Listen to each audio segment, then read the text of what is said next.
নির্বাচন কমিশন পুনর্গঠন ও স্থানীয় সরকার নির্বাচনের দাবিতে নির্বাচন কমিশন ভবনের সামনে জড়ো হতে শুরু করেছেন জাতীয় নাগরিক পার্টির নেতাকর্মীরা। বুধবার ২১ মে বেলা ১৫:১২টার দিকে আগারগাঁও নির্বাচন কমিশনের সামনে জড়ো হয়ে নানা রকম বক্তব্য দিতেও দেখা গেছে এনসিপি নেতাকর্মীদের। প্রতিবাদ সমাবেশে উপস্থিত এনসিপি নেতারা বলছেন, নির্বাচন কমিশন একটি বড় দলের পক্ষপাত করছে। তাদের কর্মকাণ্ড ও কাজে বড় রাজনৈতিক দলের বক্তব্যের সাথে মিল রয়েছে। তাদের অভিযোগ, সাংবিধানিক প্রতিষ্ঠানের চেহারা হারিয়েছে ইসি।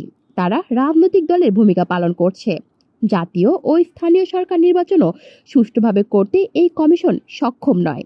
এ সময় অন্তর্বর্তী সরকারের কাছে স্থানীয় সরকার নির্বাচনের ঘোষণার অনুরোধ করেছে তারা।